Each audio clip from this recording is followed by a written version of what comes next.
장미교회 친구 여러분, 오늘의 제목은 사울 왕의 예배입니다. 우리 이제 12월도 중순이고 조금 더 있으면 겨울방학이 서서히 다가오죠. 여러분 친구 중에 정교에서 공부를 제일 잘하는 순철이가 있어요. 근데 순철이가 나는 우리 학년에서 공부를 제일 잘해 하면서 선생님, 오늘은 제가 친구들을 가르쳐 볼 테니까 선생님 앉아 계셔요. 선생님은 구경하세요. 제가 애들을 가르쳐 볼게요. 그런다고 할 수 있어요? 그렇게는 안 되죠. 선생님께서 순철아, 너 오늘 이 제목을 들고 너가 한번 발표를 해보려구나 하면은 순철이가 나와서 자기가 공부했던 거, 준비한 것을 친구들한테 발표를 할 수 있죠. 그렇지만은 이 친구가 공부를 아무리 잘한다고 해서 선생님처럼 가르칠 수는 없는 거예요. 오늘 성경 말씀으로 고고하겠습니다. 성경 말씀으로 들어가 보겠습니다. 자, 사무엘이 사울을 택했을 때 어땠어요? 이 사울은 부모님께 효성이 지극했어요. 효성도 지극하고 그리고 착실하고 성실한 아이였어요. 그래서 이 나귀를 잃어버렸을 때 찾으러 다녔었죠. 이렇게 그냥 성실한 사람이었어요. 그리고 이 사울은 보니까요. 그리고 어떤 사람이었냐면은 그리고 성실하기도 하고 겸손했었어요. 우리 베냐민 지파가 가장 작은 자 중에 작은 자인데 제가 어찌 감히 되겠습니까? 하고 굉장히 겸손했고요. 그리고 외모도 흠출했었죠. 외모도 뛰어난 미남형이었어요. 자, 그런데 그리고 이 사무엘이 공적으로 이 모든 것이 되어질 때까지 사울은 아무에게도 이야기를 하지 않고 이게 침묵을 지키는 굉장히 묵직한 사람이었고 사례가 깊은 사람이었어요. 자, 그랬는데 이렇게 사무엘이 이제 사울을 택하고 난 다음에 사울이 왕이 되어서 어떠냐면은 저 사람은 왕을 못할 거야. 저런 사람이 왕이 돼? 한 사람도 용서를 해줬어요. 우리가 어떤 사람은요, 막 되기 전에 공격을 하잖아요. 그러면 높은 자리에 올라가면 그 사람을 정치적으로 잘라버리는 사람도 있어요. 그 사람을 이렇게 없애버리는 사람도 있거든요. 근데 이 사울은 왕이 되어서 그 사람을 포옹을 하고 정치적으로 이용하지 않았고 이렇게 보살펴 주었어요. 그러니까 굉장히 사울 왕이 볼 때 사울 왕이 굉장히 성실하고 이게 굉장히 겸손한 우리가 알 수가 있죠. 그렇게 해서 사울이 임금이 되었어요. 40살에 임금이 되었는데 임금이 되고 난 다음에 1년 동안은 별일 없고 평안하게 지내게 되었어요. 근데 이 사울 왕이 2년 되던 해에 사울 왕이 이스라엘 백성 중에서 3,000명을 뽑았어요. 그 당시는 뭐 지금처럼 나이가 20세 되면 군대 가고 이런 것이 아니라 그냥 사람들 중에서 뽑은 거예요. 뭐 정치적으로 이게 군사훈련 된 사람들은 아니고요. 3,000명을 뽑아가지고 사울 왕이 있는 북쪽에 2,000명을 배치했어요. 그러니까 2,000명을 배치하고 사울의 큰 아들은 요나단이거든요. 요나단은 저기 남쪽에 있어요. 남쪽에 1,000명을 배치했어요. 자, 그래서 이렇게 배치를 하고 난 다음에 그 남쪽에 요나단이 있는 그 경계에서 우리가 지금 통일전망대 가면 어때요? 우리가 통일전망대 이렇게 만원경을 보면 저기 북쪽에 처소가 보이잖아요. 여기는 남쪽 땅이고 이쪽 건너서는 북쪽 땅. 바로 보이는데 북쪽 땅이에요. 우리가 갈 수가 없어요. 거기 가면은 큰일 나거든요. 그러니까 여기도 지금 블레셋하고 이렇게 이스라엘 백성과 이렇게 수비가 이렇게 대처해 있는 곳이었어요. 그런데 이 요나단이 이 블레셋 문의 수비대를 쳤어요.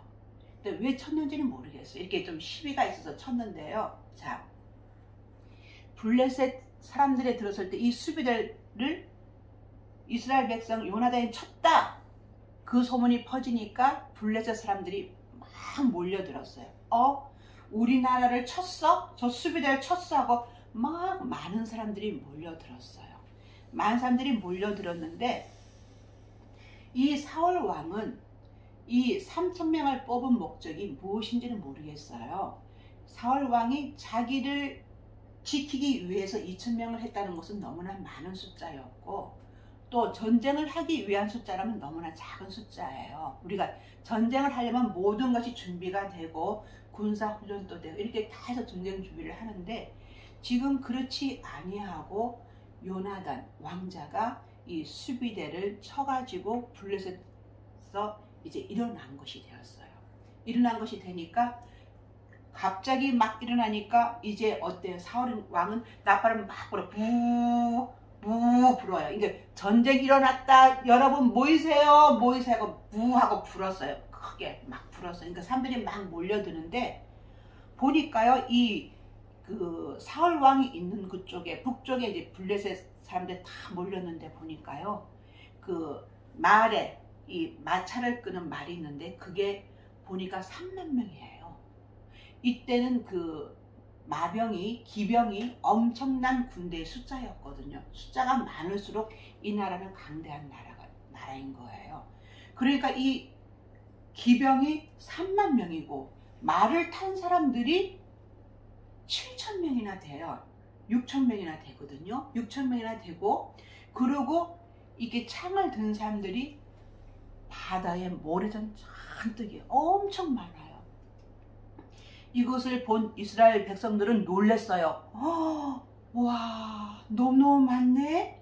무서워 하면서 산으로 도망가는 사람이 있고요. 이게 뭐이라고 했는데 산으로 도망가는 사람이 있고, 나는 바위에 숨어버릴 거야 하고 바위에 숨는 사람도 있었어요. 그리고 숲을 사이에 가서 숨는 사람도 있고요. 그리고 우리가 굴 있죠. 굴 속에 가서 숨는 사람도 있었어요. 어떤 사람은 웅덩이 있죠. 웅덩이는 어때요? 비가 안 올 때는, 흉년할 때는 그것을 비를 받아 가지고 물을 쓰기도 하고, 또 그곳에 또 이렇게 뭐 음식을 저장하기도 하고, 이렇게 웅덩이가 있는데 그곳에 숨는 사람도 있었어요. 그리고 어떤 사람은요, 나는 우리나라 싫어, 나는 무서워, 도망갈 거야 하고 이웃 나라로 피난 가는 사람도 있었어요. 자, 이러고 난 다음에 군사들이 모였는데 어땠어요? 군사들은 바달바달 떨어요. 많은 사람이 없죠. 다 도망가고 숨어버리고 조그만 사람들이 무서워 바달바달 떨고 있어요. 아우 무서워, 블레셋 사람 너무 많네, 아우 무서워. 자, 이렇게 사울 왕은 그전엔 그렇게 이렇게 뭐예요, 이렇게 말씀도 잘 듣고 이렇게 착실했는데, 이렇게 생각지도 않게 본인이 하나님께 물어보지도 않고 일을 저질러 버린 거예요. 아무 계획이 없이. 자, 이러고 나니까 이제 어때요? 사울 왕은 다급해졌어요. 오, 저기서 북쪽에 블레셋 군사들이 쳐들어오겠네? 무서운데? 근데 왜 사무엘은 생사는 안 오시지? 기다려도 안 오시는 거예요. 그래서 사람들은 자꾸 도망을 가요. 흩어져요. 백성들이. 이 백성들 나를 잘 따랐는데 흩어지고 내 말을 듣질 않네? 이때는 왕과 선지자하고는 굉장히 가까운 관계였어요. 밀접한 관계였어요. 이전엔 선지자 시대였지만 최초로 왕을 세운 1세대 왕이거든요. 그래서 왕과 선지자는 굉장히 가까운 사이고 하는데, 왕은 어때요? 이 사이에 돌아가는 일, 정치적인 거, 여기 흉년이 들었네, 이 사람들이 문제가 있네, 인간적인 것을 모든 것을 해결하는 사람이 왕이지만, 이 나라의 발전을 위해서 발전시키는 것도 왕이지만, 교회에서 하나님께 예배드리고 하나님과 우리 사이 하는 것은 선지자의 직분이에요. 제사장의 직분이에요. 그것은 왕이 손을 댈 수가 없는 거예요. 그건 영적인 것이기 때문에 왕은 손을 댈 수가 없어요. 근데 사울 왕이 기다려도 사무엘이 안 와요. 백성 보고 가서 번제와 제사장 저거 지낼 것을 가지고 오너라. 자기가 제사를 드리겠다는 거예요. 하나님께 예배를 드리겠다는 거예요. 자, 그러고 난 다음에 예배를 드렸어요. 사울 왕이 예배를 드릴 수는 없는 것이잖아요. 예배를 드렸어요. 예배를 드리고 난 다음에 사무엘 선지자가 왔어요. 사무엘 선지자가 오니까 뭐라 그러냐면요, 선지자가 안 오셔서 제가 예배를 드렸어요. 백성들이 막 도망을 가요. 그리고 블레셋에서 금방 쳐들어올 것 같아요. 하나님께 안 아뢰었어요. 하나님께 아뢰야죠. 이렇게 말을 합니다. 이렇게 변명을 합니다. 사울 왕은 이 전쟁은 하나님께 속한 것이에요. 사람이 속한 것이 아니라, 사람이 아무리 잘한다 해도 되는 것이 아니라 하나님께 속한 것인데, 사울 왕은 자기 스스로 전쟁을 일으킨 것이 되는 거죠. 하나님께 묻지도 않았어요. 그리고 이제 전쟁이 나려고 하니까 백성들이 도망을 가니까 하나님께 예배를 드린 거예요. 마음이 급한 마음이죠. 온 마음 다해서 드린 것이 아니라 하나님께 예배 드려, 얼른 드리고 우리 가서 전쟁하자꾸나, 이런 교만한 마음이 있었던 거예요. 하나님께 온 마음 다해서는 신령과 진정으로 예배 드리는 것이 아니라 우리 예배 후딱 드리고, 그런 백성들 도망가지 마시고 후딱 드리고 우리 나가서 전쟁합시다, 이런 마음이었어요. 교만한 마음이 들은 거예요. 자, 그랬을 때 사무엘이 와서 그럽니다. 임금님은 지금 큰 일을 저질렀습니다. 하나님께 말씀에 순종하지 아니하였습니다. 하나님 말씀을 순종했었더라면 이 왕권 시대가 영원히 지속되었을 텐데, 하나님 말씀을 불순종하였기 때문에 임금님의 시대는 금방 끊겨집니다. 이렇게 말을 했어요. 이게 사울 왕은 그동안 겸손한 자였지만 최고의 지혜에 올라가니까, 왕의 지혜에 올라가니까 본인이 어떤 것을 하고 어떤 것을 하지 말라는 것을 모르고 아무거나 다 해버린 이런 잘못을 저질러 버렸어요. 그래서 이 사울 왕처럼 이렇게 겸손한 자도 최고의 지혜에 올라가면 사람이 교만해질 수가 있어요. 교만해지고 이게 하나님께 불순종할 수 있다는 것을 우리가 오늘 알 수가 있는데요. 이 사울 임금은 베냐민 지파였잖아요. 본래 우리가 성경 말씀에 보면은 베냐민 지파에서 왕이 나온다는 말이 없고 유다 지파에서 왕이 나올 것이다 하고, 유다에서 왕이 나오고 난 다음에 예수님이 또 이 땅에 오시는 것으로 됩니다. 그래서 성경 말씀에 비춰볼 때에 사울 임금의 아들 요나단은 왕이 될 수 없었던 것을 우리가 알 수 있습니다. 우리들도 하나님께서 우리를 택해 주실 때, 우리가 잘나서가 아니라 못났을 때 하나님께서 택해 주셔서 사용해 주실 때에 우리가 높이 올라갈 때에 교만하지 아니하고 하나님께 늘 겸손한 우리가 되어야겠습니다. 기도하겠습니다.